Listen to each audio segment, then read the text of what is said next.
আজকে কথা বলবো ফেনী, কুমিল্লা, লক্ষ্মীপুর, নোয়াখালী বন্যা দুর্গত মানুষের যে অবস্থা আমরা দেখতে পারতেছি।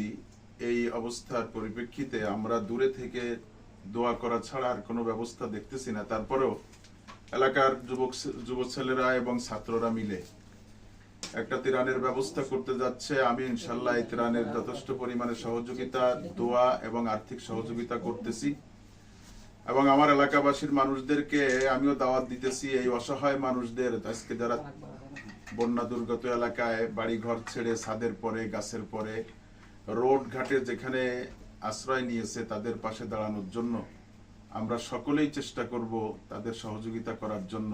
এর দ্বারায় আল্লাহ তাআলা আমাদেরকে বড় নেয়ামত দান করবে। যেহেতু একজন অসহায় মানুষের পাশে দাঁড়াইলে আল্লাহ তাআলা তার পাশে দাঁড়ায়।